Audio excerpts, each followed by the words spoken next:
and welcome to this Appy Hour, but first a sheepish introduction. When we held the Appy Hour on Friday, I forgot to hit the record button until about halfway through the session. So I'm going to recreate the opening of that session solo, and then we'll join the recording from the Appy Hour itself about midway through when we start looking at the student data script. So, welcome to Appy Hour. Appy Hour is our chance to share what we've learned about teaching in this pandemic, those tips and tricks that we never thought we would use, and yet we found them to be quite useful.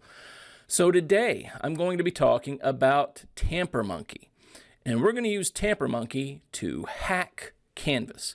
TamperMonkey is a way that you can add functionality that is not already there in Canvas, and it just makes some things a little bit easier. So let's get started.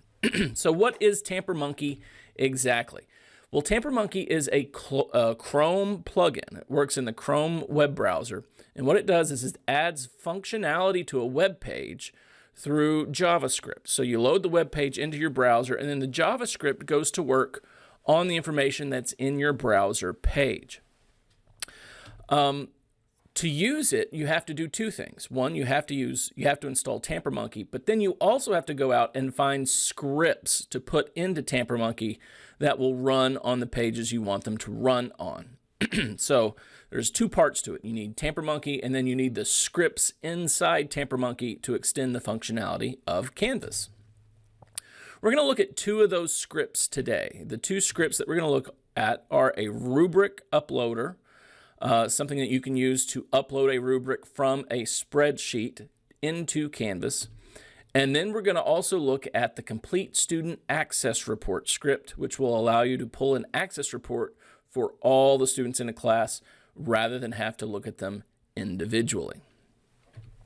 So let's start by talking a little bit about rubrics. Of course, I can't get enough of rubrics and SpeedGrader together. It really makes my life grading that much easier. Just about every assignment that I have has a rubric associated with it, and it just really helps with the process of grading, streamlines it, makes it more objective. I'm always using the same criteria to give grades, and the students know those criteria in advance.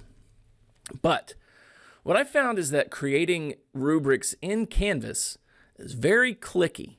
There's a lot of back and forth from the keyboard to the mouse. You have to click this menu and then type it in and then click OK and then click another option and click Edit and put in what you want. And it's just, it's kind of cumbersome. It's time consuming. And especially if you need to edit a rating or edit a points value for a rating. Sometimes you can get into a situation where Canvas guesses at what point you want, and it just takes that extra additional step to get in there and say, no, this is the point that I want, point value that I want. So it's a little bit more time consuming to create the rubric directly in Canvas than it is to create it in a spreadsheet and upload it. And finally, I've also found that if I'm kind of creating a rubric on the fly, I might come up with an idea of say, oh, this needs to go in there too. But you can't reorder a criteria once you've got it in a rubric. The rubric is set in the order in which you enter it. So if you needed to change something, you pretty much have to go in and recreate the whole rubric. So wouldn't it be great if instead of having to create these rubrics in Canvas, you could create them in, say, Excel, which would allow you to edit, would allow you to establish exactly the points value you want right then and there, and then upload that into Canvas? Well, you should say, yeah. So first, we need to talk about how to install TamperMonkey, and then we'll look at how to install the script for the rubrics uploader. So it's real simple. Just go into your Chrome browser and Google search install TamperMonkey. Follow the link for the Chrome extension. It should say something like Chrome Web Store. And then click install, and it should come in, and that's pretty much all you need to do. And then to install the different canvancement scripts, that's what they've been called by their creator, you need to, for the rubric importer, we're going to do a Google search for import Canvas rubric from spreadsheet. And once we find that, it's a pretty long page, and the script is it's a long way down the page. So we'll need to scroll for quite a while until we find the installation section, and then we're going to click on Rubric Importer. Once we have that in, it will open TamperMonkey and ask you if you want to install that script into TamperMonkey, and you're going to click Install. So let's go and install TamperMonkey and then install the Rubric Importer script. So number one, let's get into Chrome. I have a Chrome browser window open here. I'm going to make a new tab, and then I'm going to Google search install TamperMonkey. And, well, let's just install TamperMonkey. And this is the first one that comes up. It is from the Chrome Web Store, and that's what we want. Click on that. Then just click Add to Chrome. Add extension. It will take just a little bit. It'll download something, and then TamperMonkey has been added, and here we are in TamperMonkey. Okay, I'm going to close this out. It's over here now in my extensions. So if I click this extensions icon, I can find TamperMonkey there. And what I need to do, I'm going to pin it to my toolbar. I'm going to click that, and then I'm going to look in the dashboard for TamperMonkey. Now you'll see now there is no script installed. There's a place where you can go get other scripts, but what we want to do now is to find that Rubric Importer script. So I'm going to search for import Canvas Rubric from spreadsheet. Import Canvas Rubric from spreadsheet. And when I do that, this is the link that I'm looking for right here. It's from the Canvas community. And let's say a little bit about this lovely gentleman here, James Jones. He is the author of a lot of these Canvancements, is what he calls them. He's the one that actually writes the scripts that you can use in TamperMonkey, and he's really good about keeping his scripts updated and notifying you if something is broken through the Canvas community. So excellent contributor to the community. I can't thank him enough because he's really saved me a lot of time. So here we are in the importing rubrics from a spreadsheet Canvancement, and there's a lot of material to digest on this page, but we're going to go through it here in a little bit. Just know that you got to scroll pretty far down until you get to the installation options. And so we're scrolling, we're scrolling, we're scrolling, we're scrolling, we're scrolling.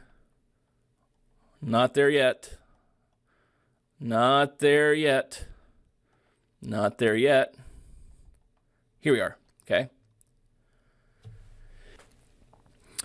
And here we are in the installation section of this page.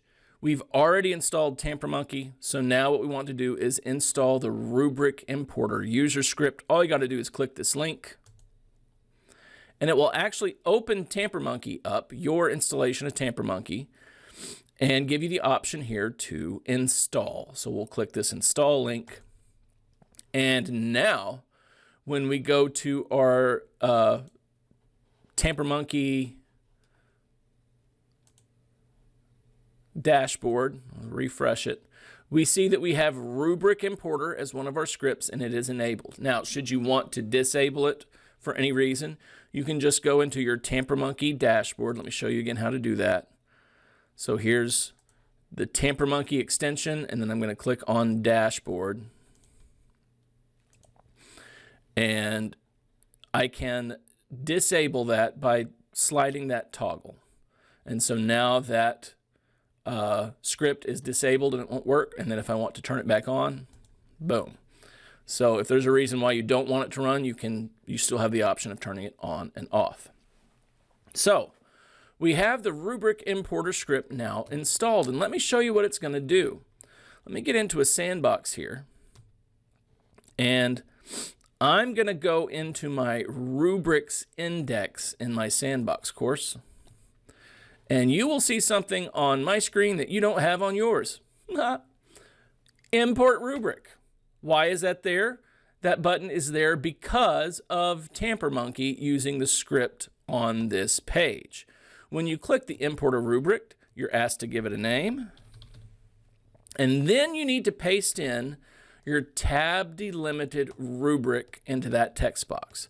Well, how do we get a tab delimited rubric? Well, we're going to use Excel to create that. So I'm going to cancel this for now and jump into Excel. Actually, before we jump into Excel, let's talk a little bit about what we need to do. There are two different formats you can use in Excel to create your rubric. You can use a block rubric, and a block rubric is great when your point scheme stays the same from criteria to criteria. So if you have a scheme like 10, 8, 6, 4, and then you have 5 of those, so every single criteria is a 10, 8, 6, 4 point system, block rubric is probably what you want to use. Even if you have a rubric that is mostly, say, 10, 8, 6, 4, and then there's 1 or 2 that may be different, the block rubric is still probably going to be what you want. Now, if what you need is a rubric that allows for a lot of flexibility in the points values, you might want to use the flexible rubric template. So let's head over to Excel. We'll create a rubric and import it into Canvas with TamperMonkey. So I'm going to start with a block rubric. Now, the way it works is the script looks for a leading column with a number. So here we have this points group 1, 2, 3, 4. This is criteria 1, details for a 1 rating, details for a 2 rating, details for a 3 rating, details for a 4 rating. Criteria 2, same thing. Criteria 3, same thing. Then notice that I switch. For criteria 4, I didn't want 1, 2, 3, 4. I wanted 5, 3, or 1. And then we switched again for criteria 5. I wanted a 5, 15, 25, 35 points rating for that particular criteria. So let's just import this. And how I'm going to do that is I'm going to click and drag to select it all. I'm going to press Control-C to copy.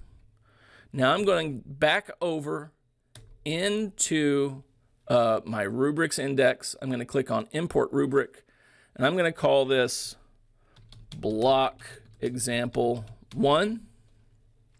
And then I'm just going to Control-V to paste what I had in my Excel spreadsheet and click Create. Now here is my block example 1, and let's open it up and see what has happened. Number 1, let's look. We've got our criteria 1, 2, 3, 4, 5. They came in correctly. We have our 4, 3, 2, 1 ratings. They came in correctly. The 5, 3, 1 and the 35, 25, 15, 5. Let me show you what it did. You'll remember in our Excel sheet, we entered them in this order, 1, 2, 3, 4, but it came in the Canvas preferred order, 4, 3, 2, 1. That's something to remember when you go to use SpeedGrader and to grade this. Same thing. When we switched to a 5, 15, 25, 35, it flipped it to 35, 25, 15, 5. And this criteria 4, it was already in the right Canvas order, so it came in as 5, 3, 1. Now, let's do some changes to this so you can see where it's putting everything in this importer. I'm going to take criteria 2. Instead of calling it criteria 2, I'm going to call it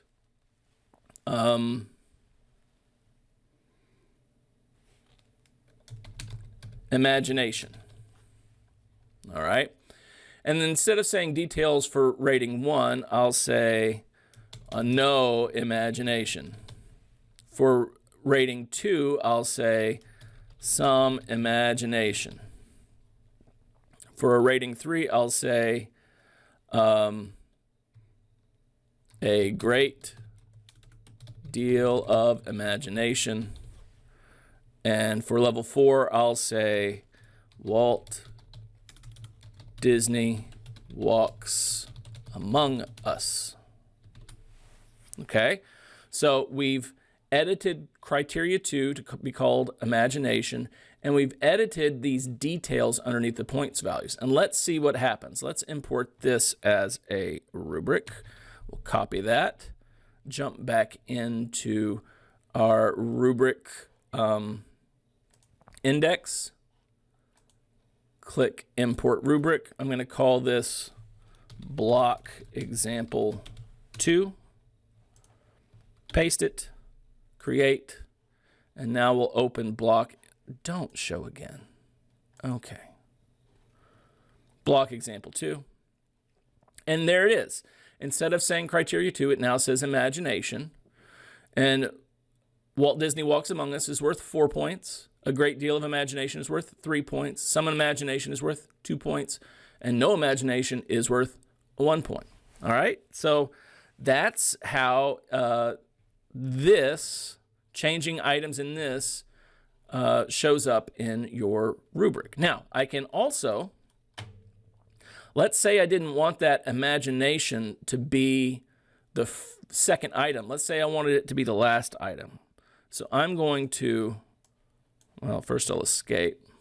I'm going to just copy this, Control copy. I'm going to paste it down here. Now, I do have to watch out. I still want this to be worth, I'm going to go ahead and delete that, 1, 2, 3, 4 points.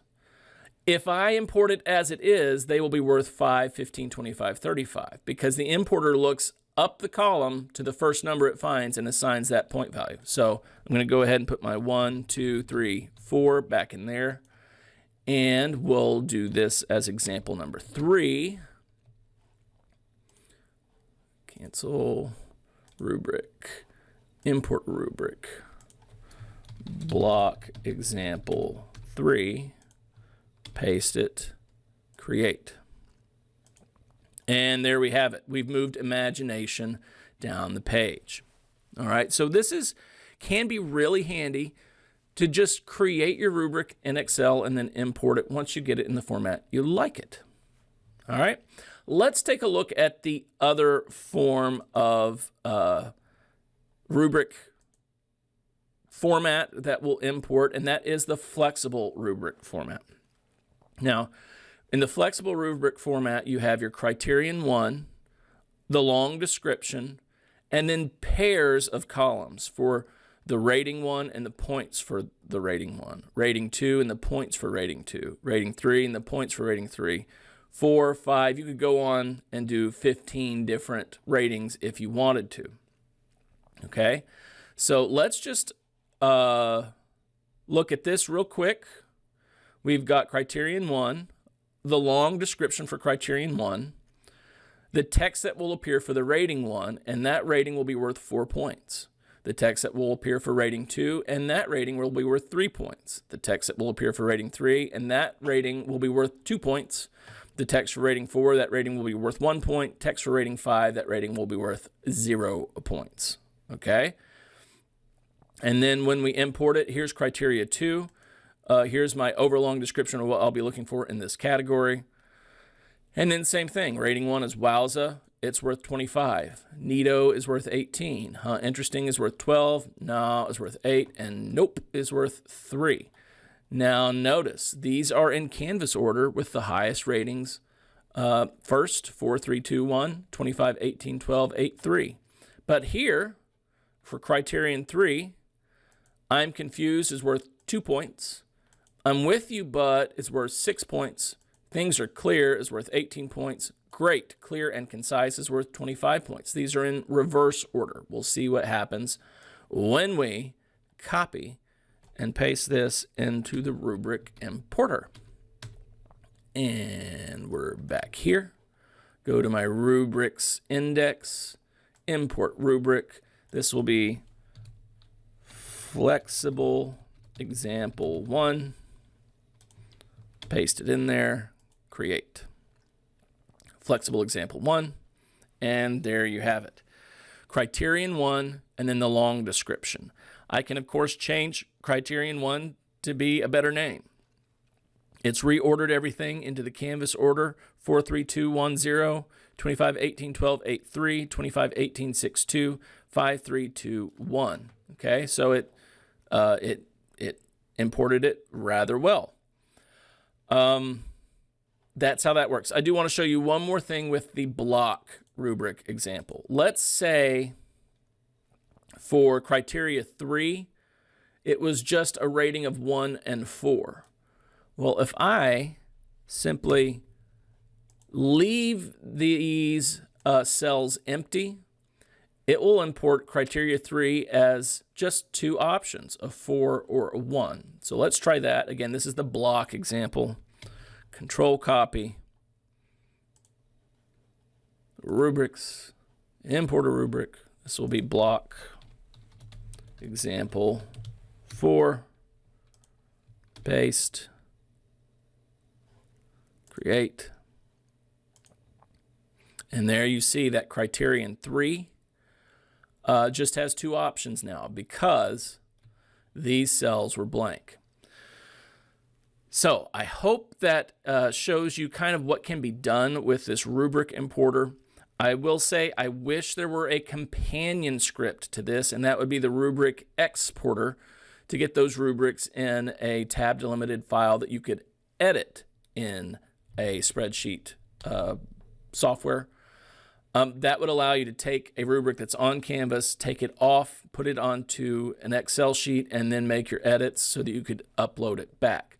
I think that would be a very handy script, because after you have a whole lot of these rubrics in Canvas, you can, in Canvas, find them and reuse them in other places, but to edit them, especially if you have one that you like, but you want to maybe add something in the 3rd slot, you pretty much have to start all over. So it'd be great if you could take an existing rubric, bring it onto your computer in tab delimited format, open it in Excel, insert that one bit of additional criteria you want where you want it to, and maybe adjust the points elsewhere, and then re-upload it. And that would be a much better way, I think, of adjusting an already existing rubric than to have to go in and use Canvas and pretty much start from scratch. Okay, so that is using the rubric importer through TamperMonkey to add rubrics to Canvas. And now we're going to join the rest of the Appy Hour, which was recorded from the Zoom call. I hope you enjoy. Bye-bye.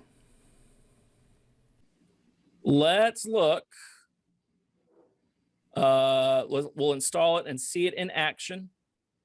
And to get this, you need to Google search Access Report Data All Students, and generally the first link that comes up will be the one that you want. So let's install it and we'll test it out on one of my courses. Okay, so I need to, well, I can't see because I need to Google search for Access Report Data All Students.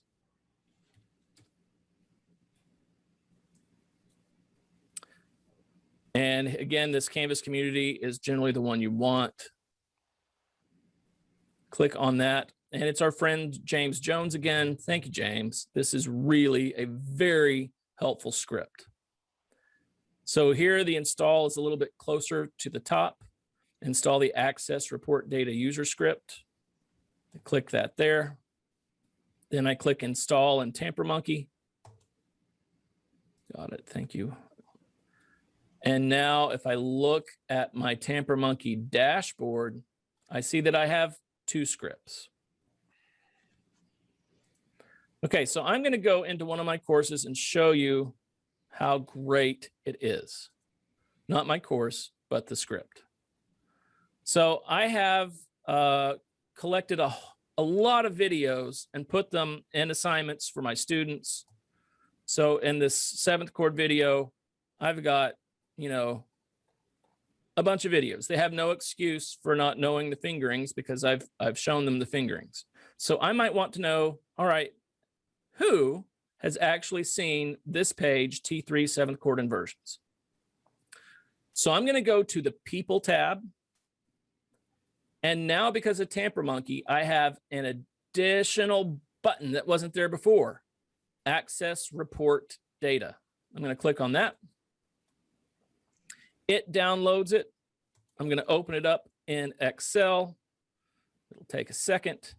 And boom, there it is. So yes, it's a lot to look at right now, and it would be really hard for me to comb through this, but luckily Excel is Excel for a reason. I'm going to click Insert Table. My table has headers, and I'm looking in this column here, title. I just want to see T3 7th chord inversions, okay. And I can see, yes, this student was there 4 times.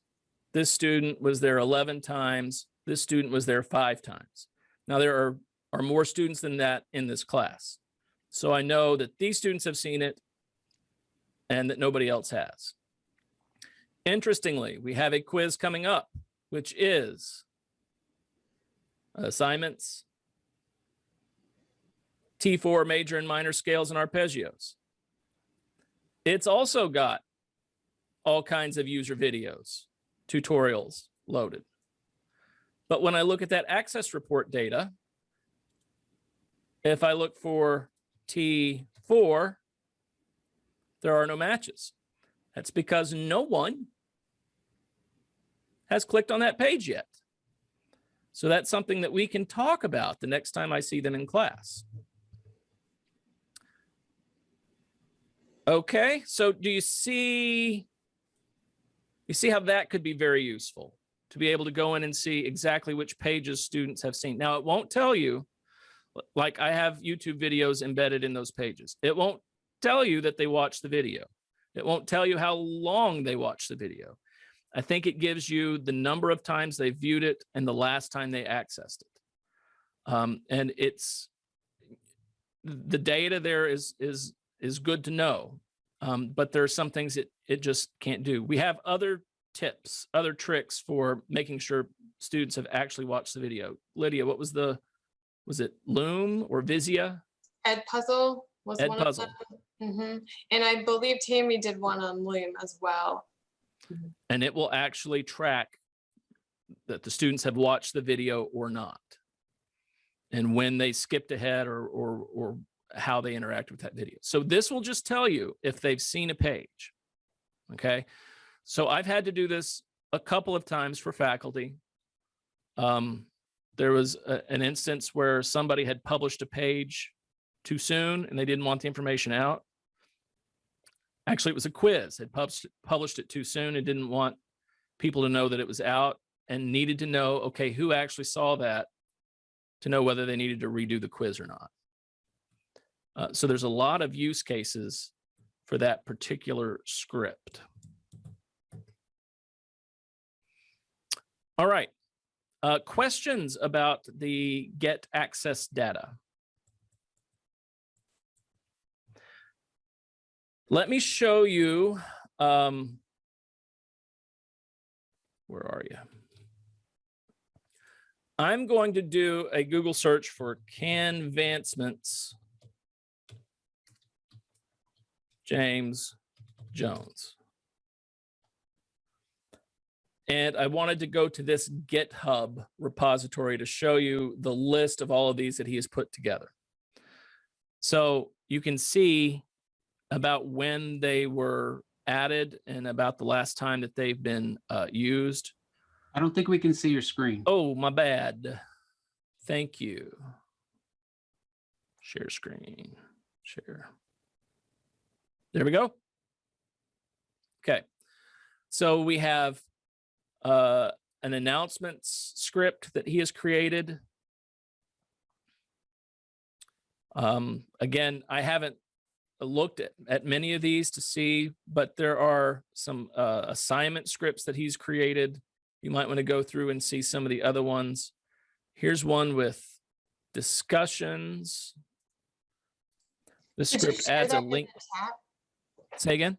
Could you share that in the chat for us to grab that link? That would be great. Yeah, I can. Here's one on discussions.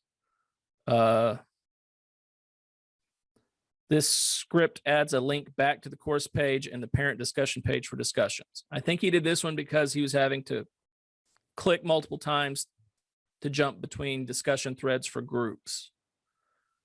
We have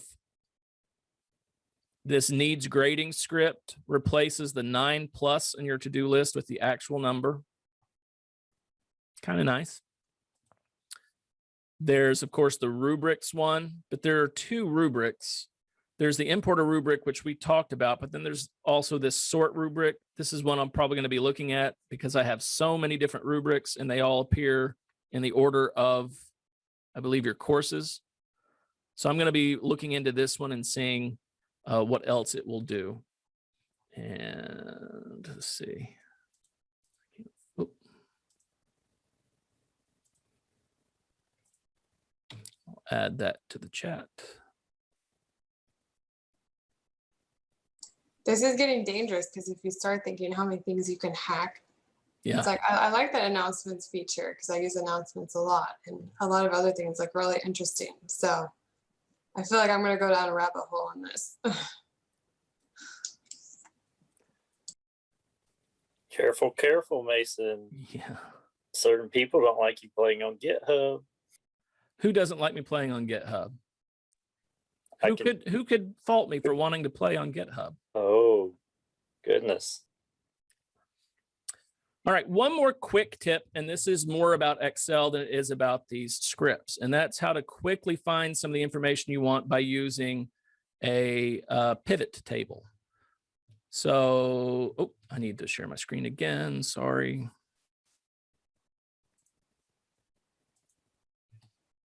So we're going to go back to this access report, and I'm going to undo this filter. And we have all this information here. So I'm going to go to insert and insert a pivot table.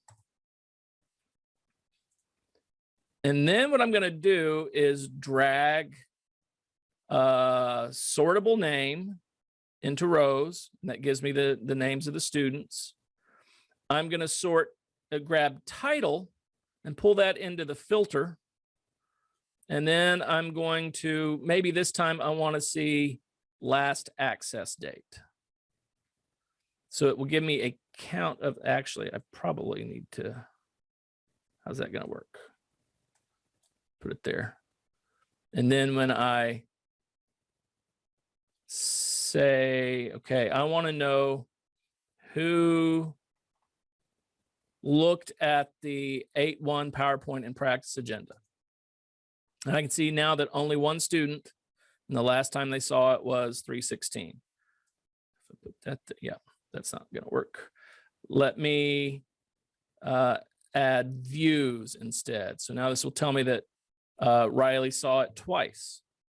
So I can go back up here to the filter, and now I want to know how many of them saw or looked at the play by ear page. Let's see, okay. I've got 2 students that have been there 10 times.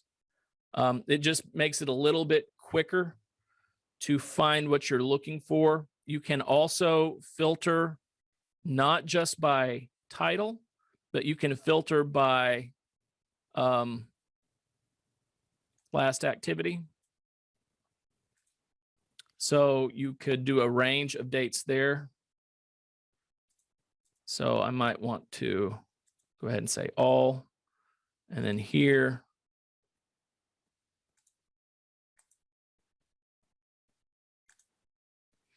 Okay, so that's giving me the last activity for all 4 of them. What was the other one that let's see what total activity was. Oh, that's not what I'm looking for.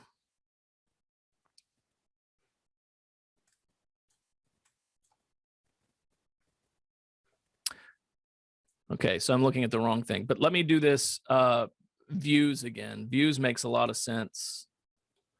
I'll pull that in here. And if I wanted to, again, pick a specific page,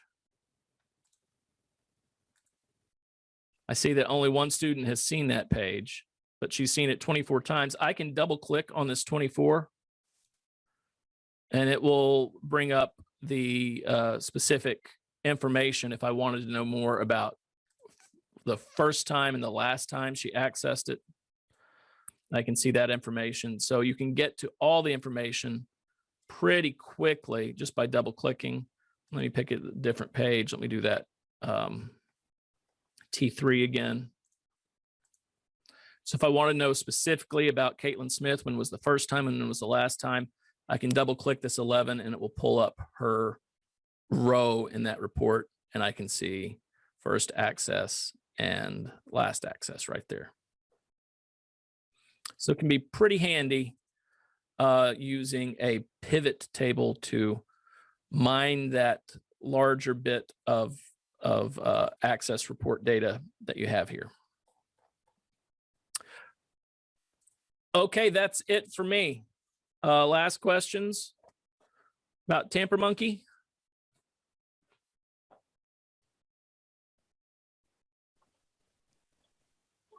Nope. No, I do. thank you for sharing though. This is actually really fascinating stuff. Yeah, I like doing that this, it Mason. makes it more user friendly. Yeah, and there are, like I said, there are several other scripts that you may find useful. Even just the exactly how many left do I have to grade instead of 9+ to be able to see 23 or 12 can be helpful. Any questions about this, please feel free to reach out to me. Be happy to help walk you through it again. And I have we a quick do- question. sure. Sorry, I didn't mean to interrupt, Mason. So you did not record the beginning of this because I missed the beginning. 'cause I was in a didn't. meeting. I'll have to recreate it sometime, but I'll do that. Or I'll maybe walk- I could just ask you, yeah, to how to even get onto there first to get it started. Sure. It's pretty easy. Let me run back in the PowerPoint and I'll just go through it real quickly.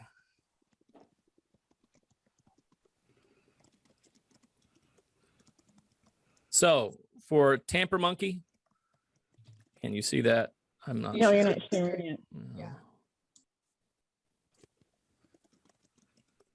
All you need to do is from Google Chrome. It's a Chrome plugin. Search install TamperMonkey. And then follow the link for the Chrome extension. It will say Web Store. And then click install. And then for each of the scripts, especially for the rubric script, I searched for import Canvas rubric from spreadsheet. And when you go to that page, you scroll down a long time until you get to the user script.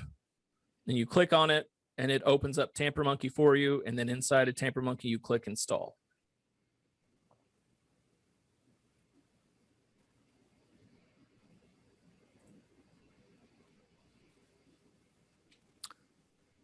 So we do have another Appy Hour starting at 4 o'clock. Liddy, you want to tell us a little bit about that? Yes, we're going to be talking about engaging in virtual reality experiences in our classroom, some free and low-cost resources, and also designing our own virtual learning spaces with Bitmoji and PowerPoint. So I'm excited to see all of you there. It's going to be fun, hopefully. And if I could, again, let me share my screen. I do want you to know about next week. Next week, we'll have Jonathan Hightower from Woodstock High School. He's going to be presenting on GimKit. I don't know much about it, but it's apparently a good review game that works in his classroom. And then Terry Hancock from Creekview is going to be presenting on Nearpod. We take a break for Good Friday, and following that, we have Joe Mullins on April 9th with Anchor FM and podcasts. And then Anastasia Teasley from Cherokee High School. I'm really excited about this one. It seems like Prezi has made some major updates that make sharing a Prezi presentation inside of a Zoom call or a Teams call much easier. So I'm really thrilled to see what's going on there. We, of course, have on the 16th, Keith Ray Makaru is going to talk to us about a data generator. and then Morgan Hudson from Creekview High. We're going to see another instance of using question formulation technique, this time with shared documents instead of with Padlet, like Irma taught us about. And then Diane Cagle, coaching for student success, and Jamie Vogan from Woodstock High on engaging students with Microsoft Teams. So I hope to see you all there in the future. You'll be getting email reminders from me as those come up. So thank you so much for being here today. And we'll get started on virtual spaces in about 15 minutes if you can hang around. Sounds good. See you guys soon. All right. Thank you.